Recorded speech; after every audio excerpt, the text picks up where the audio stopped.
Bien, pues buenos días otra vez. Sí, lo que he hecho.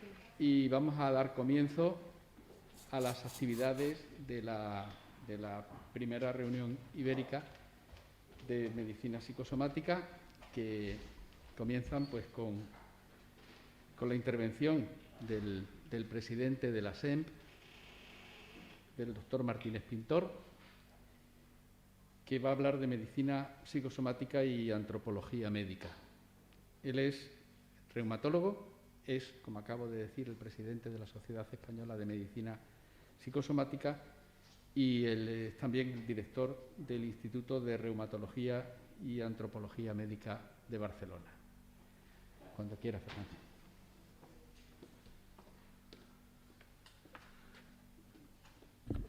Pues buenos días de nuevo.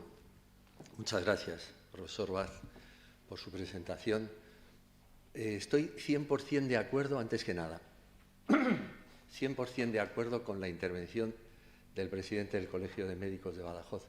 El otro día comíamos con un entrañable amigo y compañero de muchos de los que estamos aquí y que seguramente nos estará viendo, el doctor Eduardo García Camba, y decía, referido a estos pacientes, no veo al doctor Hidalgo, pero seguro que me está viendo, y decía, referido a estos pacientes, que ve el reumatólogo y dice, no, de lo mío no es.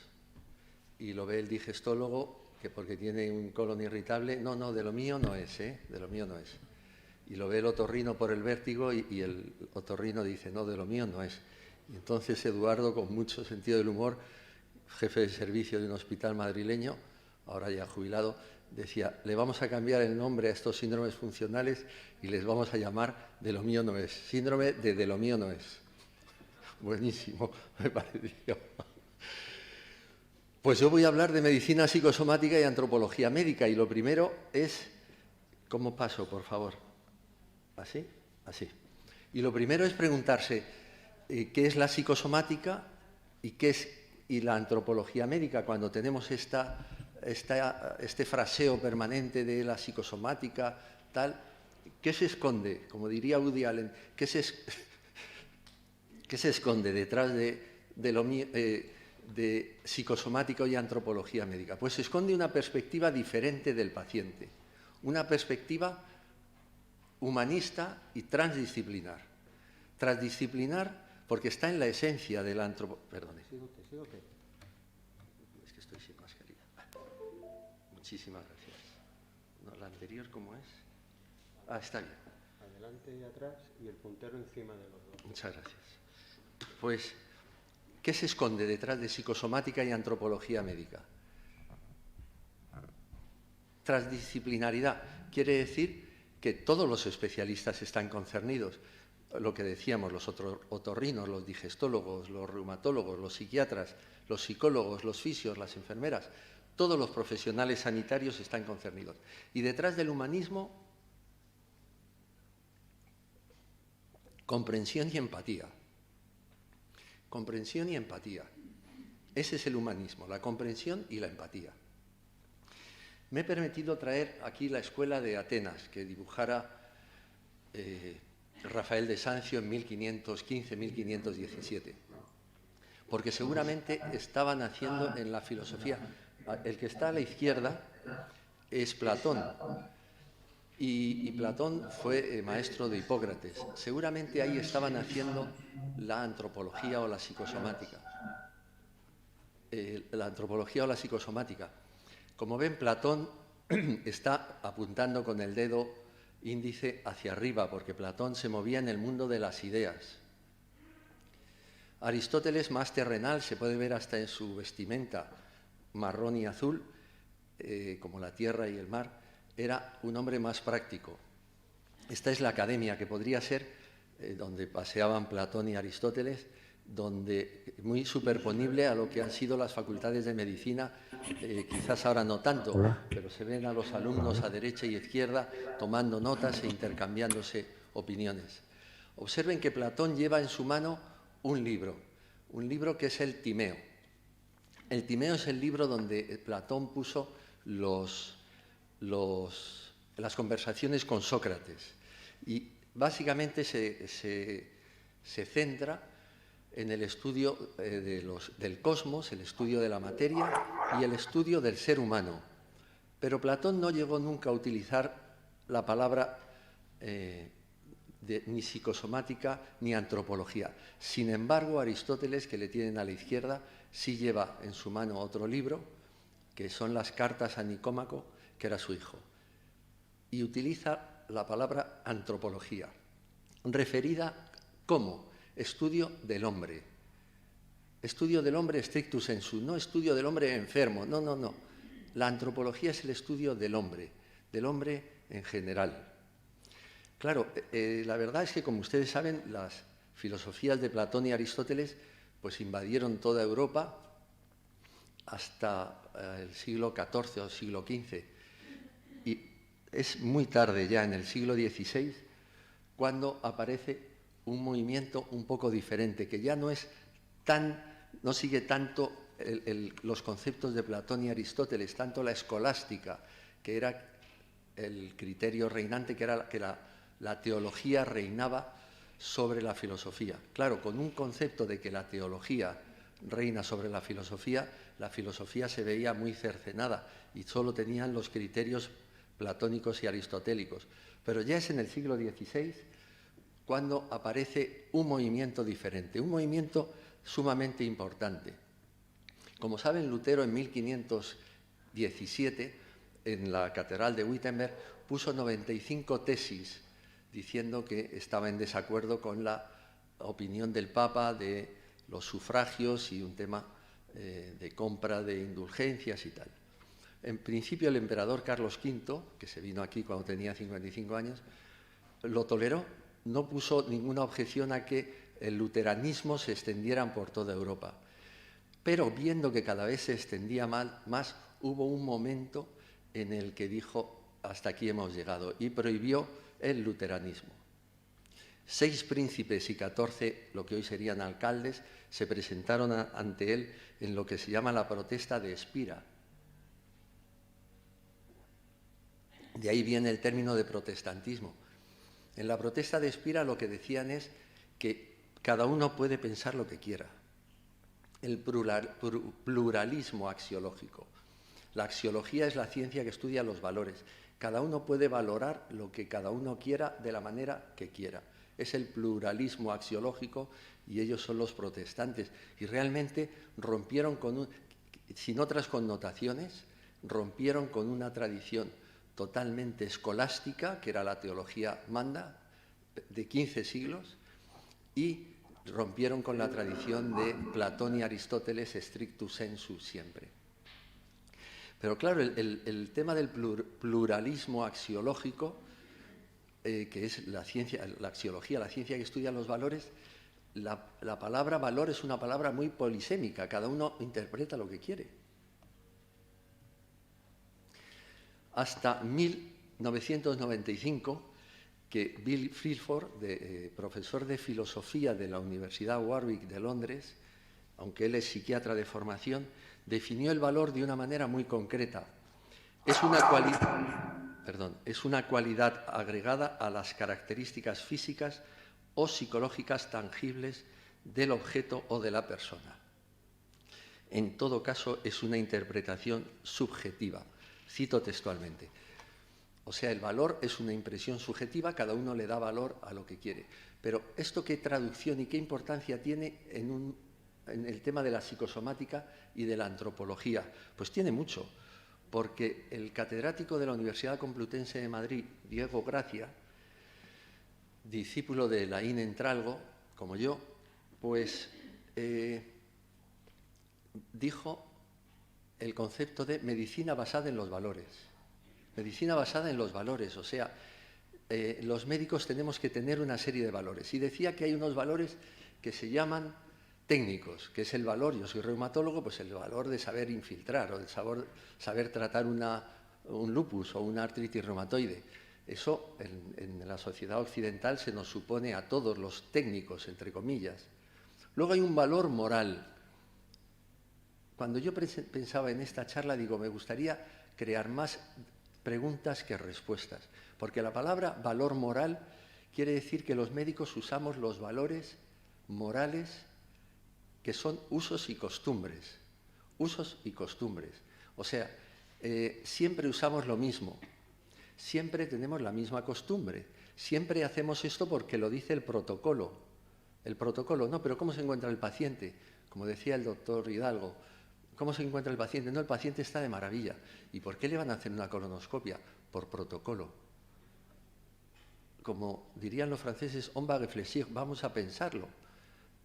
¿Esto es correcto o no? Son usos y costumbres. Pero hay un tercer valor que dice Diego Gracia, que es el valor bioético, que es el valor ético, que es, vamos a pensarlo, vamos a pensarlo, vamos a poner en la razón los usos y las costumbres. Pero hay otros tipos de valores, esos son los valores, la medicina basada en los valores, que son estos tres. Pero hay otros valores. Hay otros valores que son los intrínsecos. Los valores intrínsecos son la verdad, la justicia, el amor y la paz, dice Diego Gracia.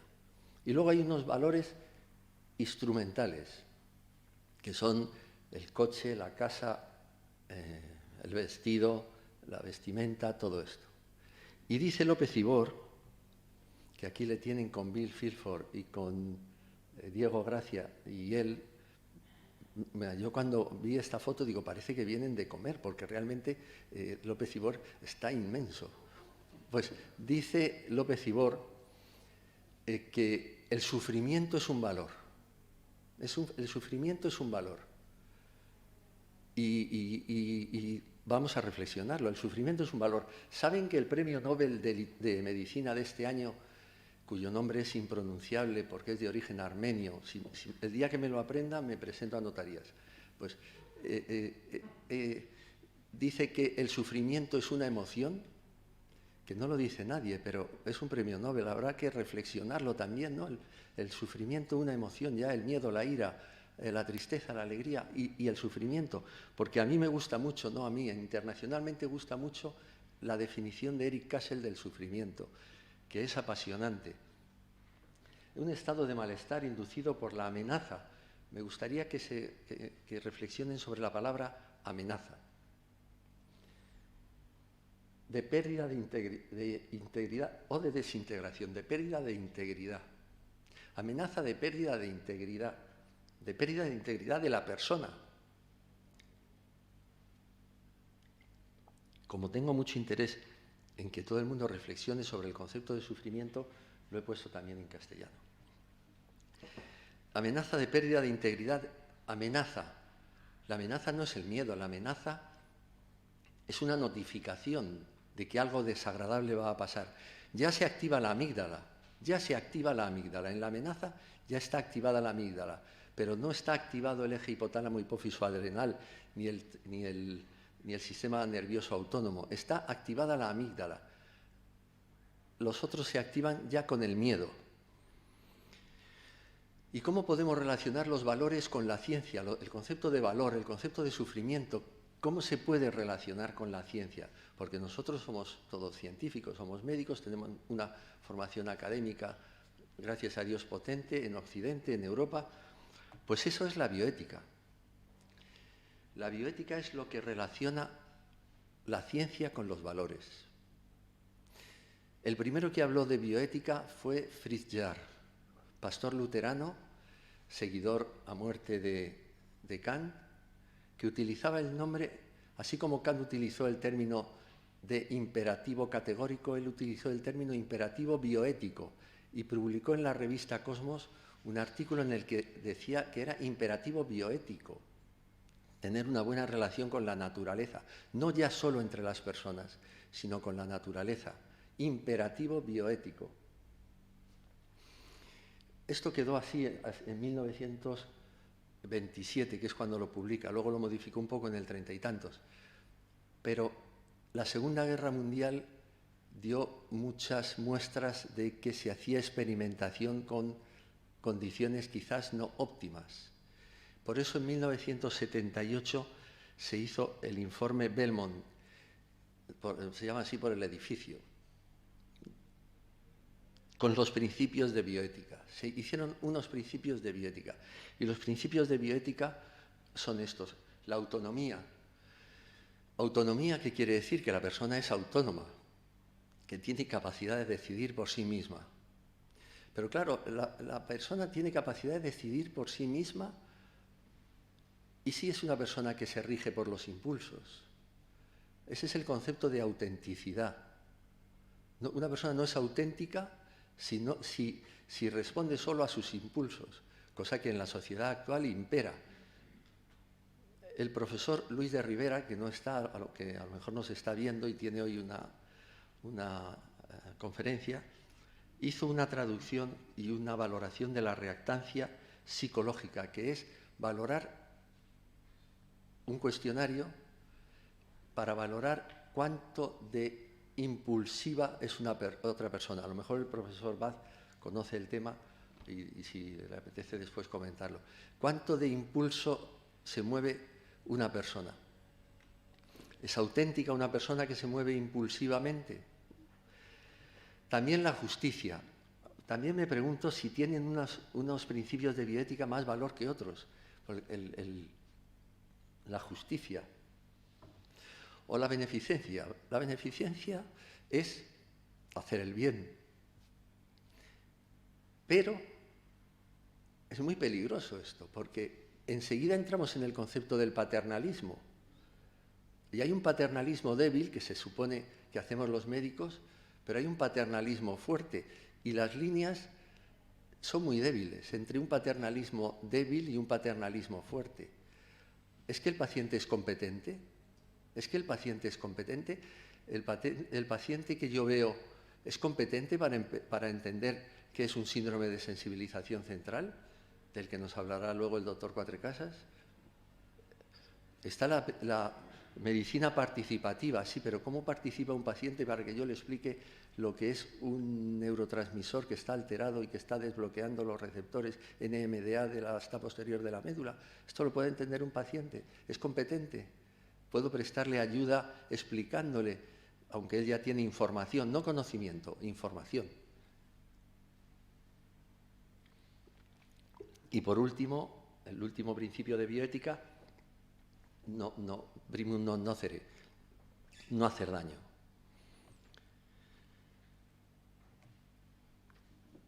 Vamos a seguir con un pequeño recorrido. Solo he preparado 367 diapositivas, o sea, porque hoy, felizmente, el profesor Vaz me deja, no como en otras ocasiones. Pues, si Descartes seguiría vivo, yo no pintaría nada aquí, ni haríamos nada ninguno, porque el alma está separada del cuerpo y punto.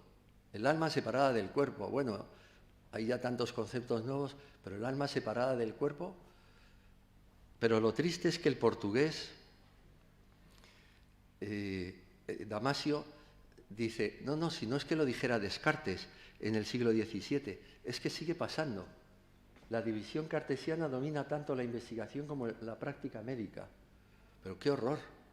O sea, 500 años después, una autoridad mundial como Antonio Damasio sigue diciendo que esto sigue pasando. El siglo XVII está lleno es el siglo de la racionalidad. De hecho, ya saben, vivió Leibniz, que decía, todavía con una mentalidad muy escolástica, ¿no?, que vivimos en el mejor de los tiempos posibles, porque están todos tutelados por Dios. He de decir que Diderot, que luego fue enciclopedista, decía que ojalá supiera tanto como sabía Leibniz, que no era capaz de tocar un libro porque Leibniz se los había leído todos. Pues Leibniz seguía con esta mentalidad cartesiana, escolástica. Como saben, Voltaire, que discutía con todo el mundo, tiene un libro que se llama Cándido, donde es un ñoño que está todo el rato diciendo vivimos en el mejor de los tiempos posibles, sin citar a Leibniz, pero bueno, como esta era la frase de Leibniz, pues... pero el siglo XVII es especialmente importante por la figura de Spinoza. Spinoza, que dice Damasio que es el más científico de todos los filósofos de la historia. Primero, que habló de la intuición, diciendo que es el conocimiento más las percepciones sensoriales. Como saben, Spinoza era judío sefardita, salió de España, su familia. En 1492 fue a Portugal, luego emigraron a Holanda, cuando en Portugal también la Inquisición, como en España, tuvieron que irse a Holanda, y los idiomas que hablaban en su casa eran portugués y castellano. Nunca hablaron bien holandés, que vivían allí. Pero introdujo un concepto, primero el de la intuición, que los profesionales que estamos aquí nos tiene que gustar, la intuición. Y segundo, el de la esencia de la persona. ¿Qué es la esencia de la persona? ¿Cuál es la esencia? ¿Cuál es la esencia de la persona? El esfuerzo que hace por permanecer en su identidad. El esfuerzo que hace por permanecer.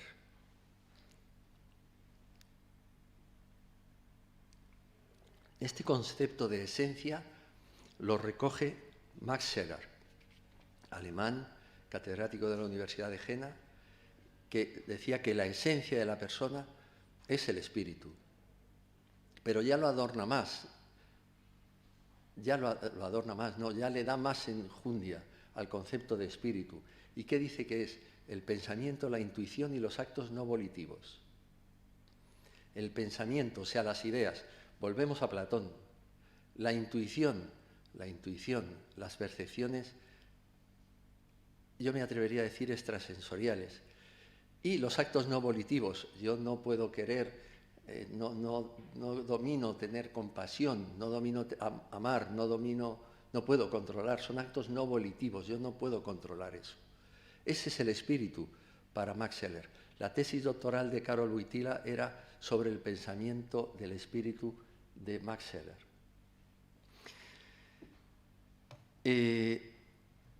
La Universidad George Washington de Estados Unidos tiene una cátedra dedicada a la espiritualidad y a la salud, que dirige la doctora Puchalski, que la habíamos invitado a dar unas conferencias, pero me sabe mal decirlo, pero es la verdad, pedía una cierta cantidad de dinero y la Sociedad Española de Medicina Psicosomática, aunque es inmensamente rica, no disponía de rica en valores intelectuales como los que estoy viendo, pero de dinero tenemos poquísimo. Pues ella, sin embargo, al concepto de espíritu le da un matiz. Dice que es la capacidad de trascender a Dios. Es la primera vez que sale, ¿eh? Estamos hablando del espíritu y es la primera vez que sale esta palabra. Trascender a Dios o trascender a la naturaleza, a la familia.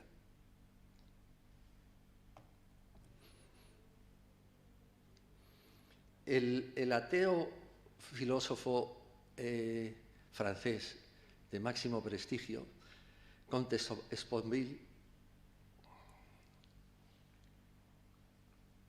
tiene un libro que se llama El alma del ateísmo, Introducción a la espiritualidad sin Dios.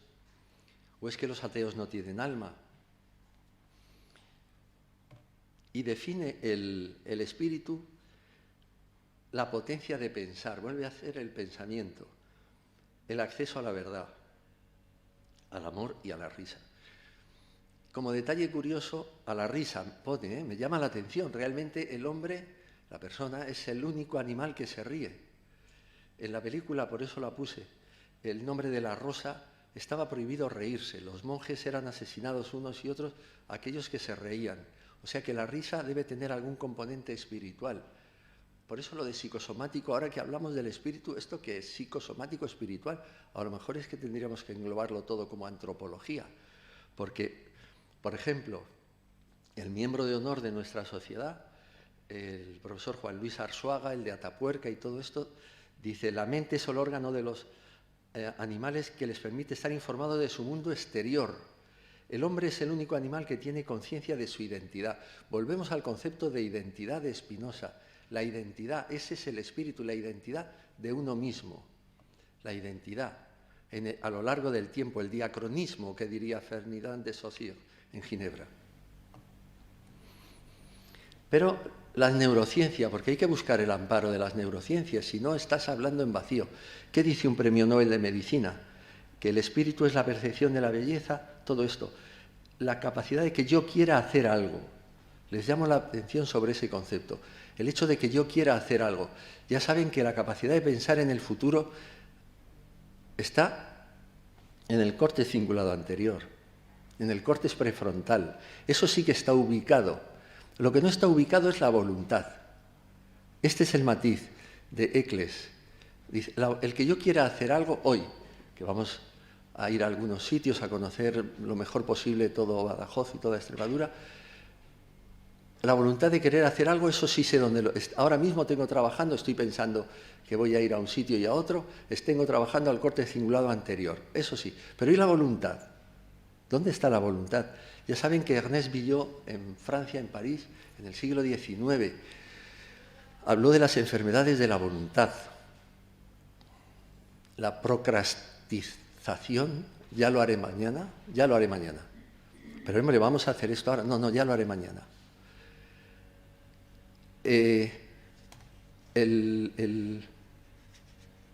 La abulia. ¿La abulia qué es? La abulia es yo pintaría este fantástico auditorio, pero es que no tengo fuerzas. Son enfermedades de la voluntad, decían en el siglo XIX, 1850. Yo pintaría esta habitación, pero es que no tengo fuerza. La procrastinación, ya lo haremos mañana. O la psicastenia de Pierre Janet, que decía que es la neurastenia de ver más ansiedad. Pero claro, luego acaba diciendo el reconocimiento que cada persona hace de uno mismo y de ser único, de su identidad. Volvemos al concepto de identidad. El espíritu es el concepto de identidad. El amigo del doctor Campos, el profesor Eric Kandel, dice esta terrible frase: determinar dónde se localiza nuestro sentido de identidad es el mayor desafío científico del siglo XXI. Terrible. El mayor desafío del siglo XXI es determinar dónde se localiza. Y volvemos a citar al portugués Damasio: si no localizamos en la mente el espíritu, estaremos cometiendo el mismo error de Descartes, de separar la mente y el cuerpo. Algunos ya lo han localizado, hombre. Algunos ya lo han localizado. Algunos ya saben dónde está el espíritu. Seguro que todos conocen a Vladimir Bordansky. Fue el que dividió el planeta en litosfera, continente y océanos, biosfera, los seres vivos, nosotros, las plantas, los animales acuáticos, tal.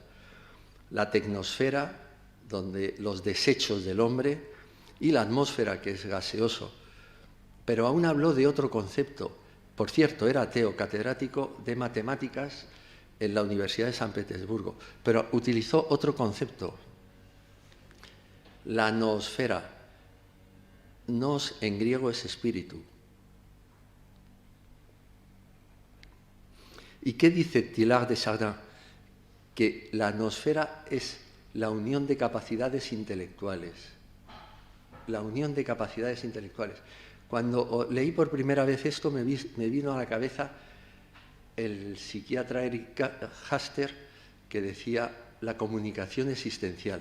Seguramente esa comunicación existencial tiene que ver con el concepto de noosfera. La verdad es que algunos literatos lo ubican muy bien.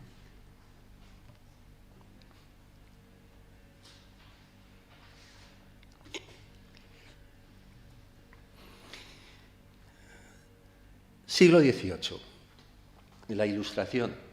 ¿Por qué sacó el siglo XVIII? Bueno, porque lo pueden ver ahí.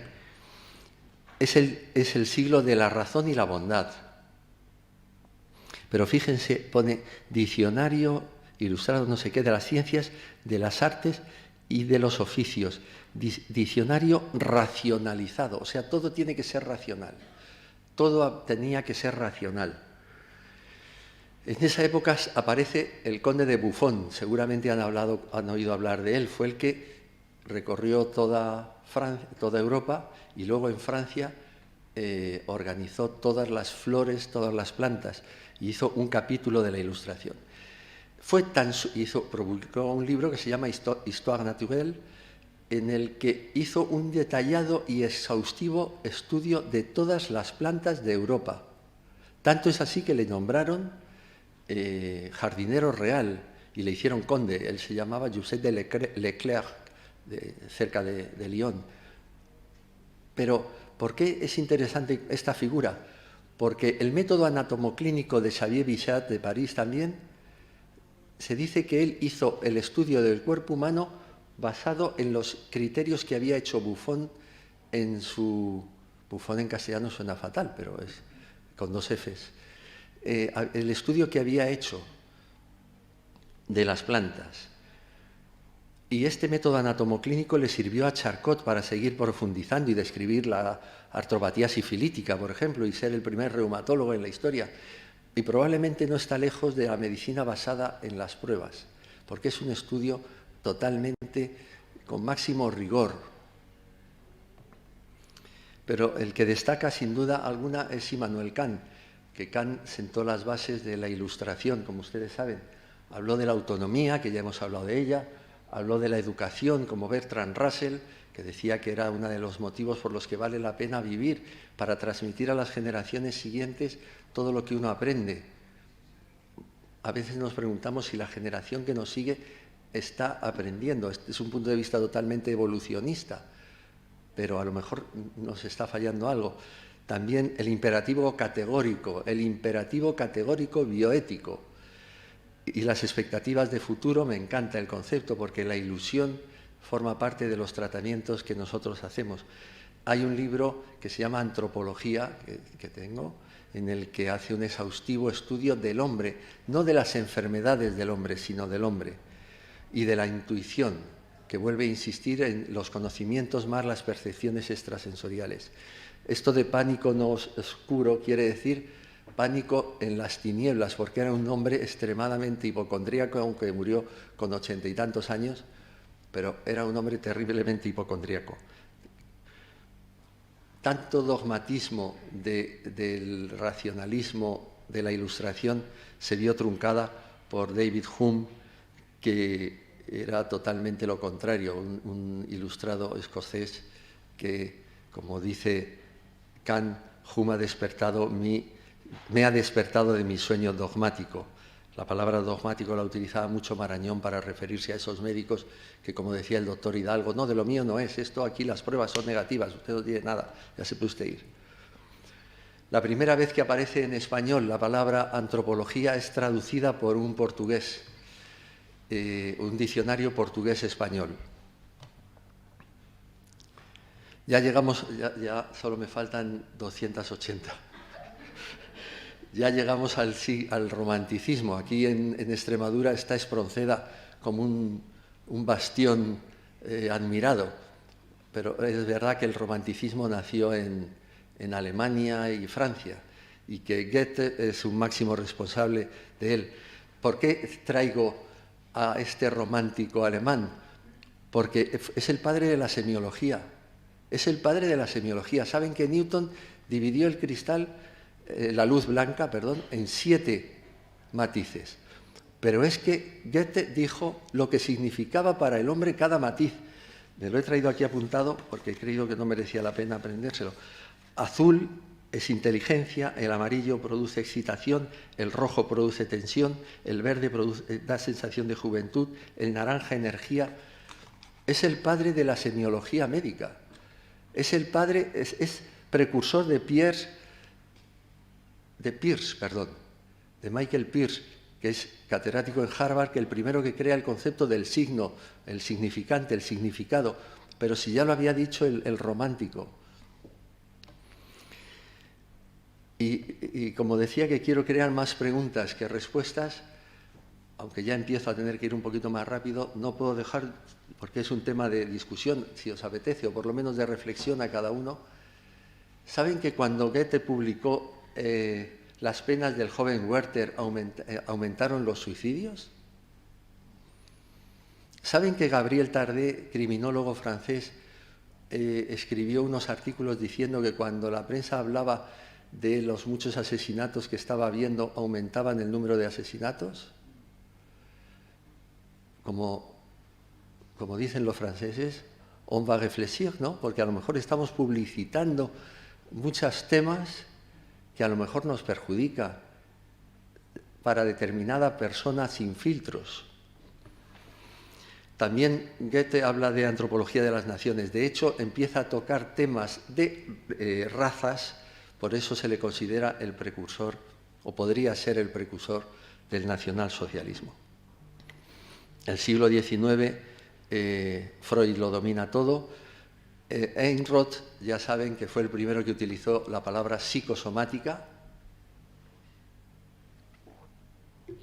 Era profesor en la de psiquiatría, dicen que fue el primer profesor de psiquiatría en la Universidad de Leipzig, un médico muy romántico por los tiempos en los que vivió, y se decía que los enfermos se enfermaban por sus culpas, cosa que Hermann Berrios lo niega absolutamente.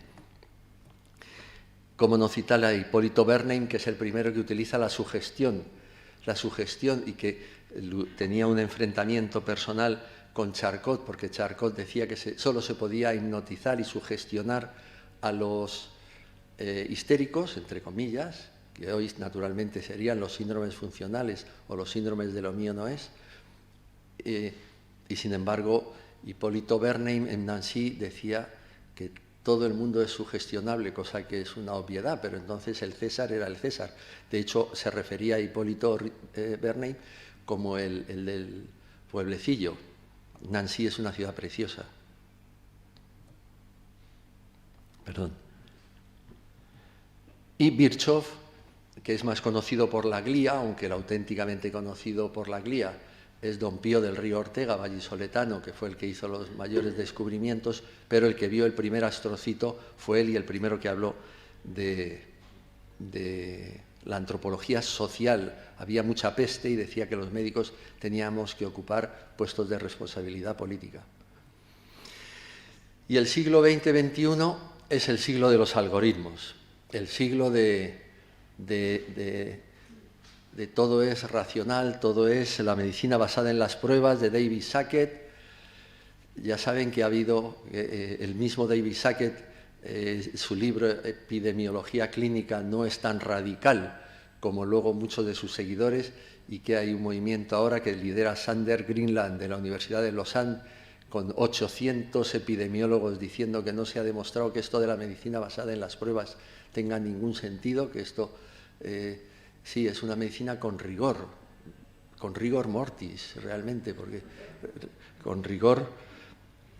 Nuestro miembro de honor y antiguo profesor mío, el profesor Fernández Cruz, dice que la sociedad vive en un estado de datismo, que todo lo que quieren son datos, tenerlo todo en el bolsillo, donde se puede sacar en un momento y decir el pH que tiene 7, tenía que tener 6, súbele el glucosado.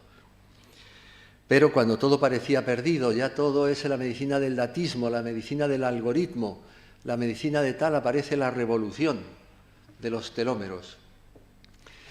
De la Academia de Moscú, de Ciencias de Moscú, Alexei Olovnikov describe los extremos del cromosoma, unas bases que van disminuyéndose poquito a poco y que son de tiamina, adenosina, guanina, guanina. Son estas bases nitrogenadas las que se van disminuyendo, pero se van disminuyendo con cada división, pero también hay algunos factores que hacen que disminuya. Hay algunos factores que hacen que disminuya y que el índice de Hayflick, que es cómo se va acortando y cómo se va muriendo la célula, se acorta en función de eso. De hecho, se pueden tener 30 años y nosotros percibir que es una persona mayor. ¿Por qué? Porque tiene los telómeros muy cortos, porque se han ido acortando los telómeros. Y sin embargo vemos pacientes o personas de 80 años que tienen una vitalidad y una actividad enorme porque tienen los telómeros largos. Pero es que sabemos que existe cómo hacer crecer a los telómeros. Nos lo dijo la premio Nobel Elizabeth Blackburn. Existe la telomerasa. La telomerasa hace que los telómeros aumenten. La telomerasa, lo que he dicho, hace que los telómeros aumenten. O sea que por eso hay personas de 80 años que parece que tienen 50 y al revés. Los telómeros pueden disminuir. ¿Y cuándo disminuyen? Con la amenaza, con el sufrimiento. Estar enfermo y envejecer produce un malestar amenazante.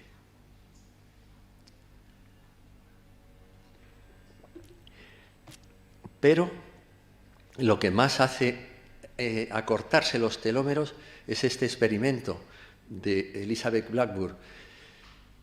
¿Qué dijo Elizabeth Blackburn? Que cuanto más estrés, telómeros, 100 mujeres que cuidaban a sus hijos enfermos. El trabajo está hecho, 100 mujeres cuidando a sus hijos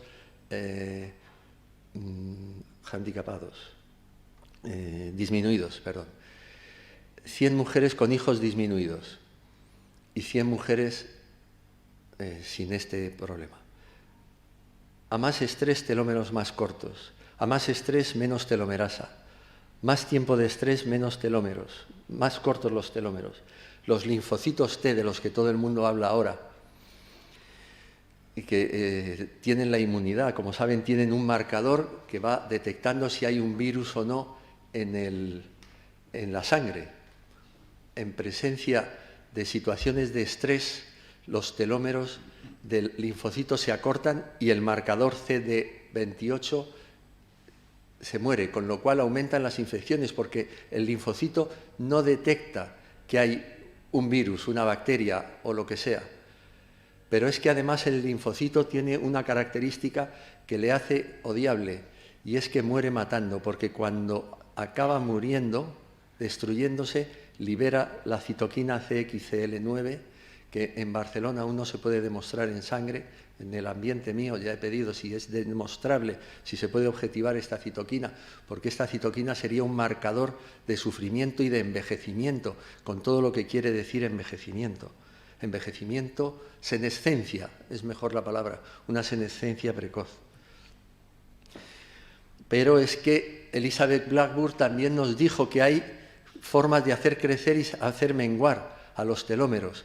Esta diapositiva tendríamos que tenerlo todos en la cabeza. La herencia, el sentirse amenazado hace acortarse los telómeros. La ansiedad, la depresión, la luz ultravioleta hace disminuir a los telómeros.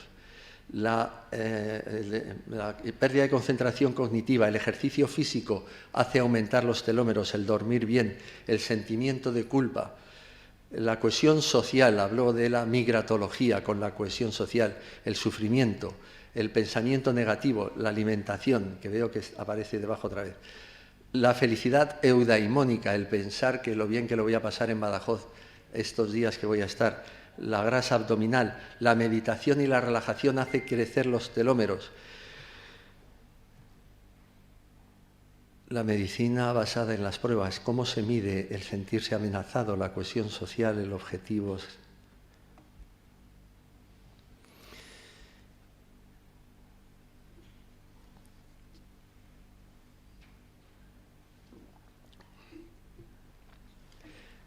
Pues en 1927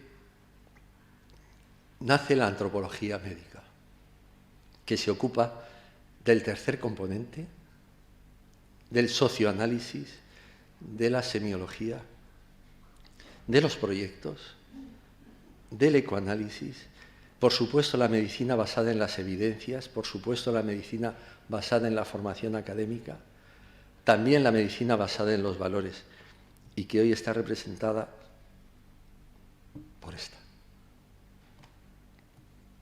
Muchas gracias.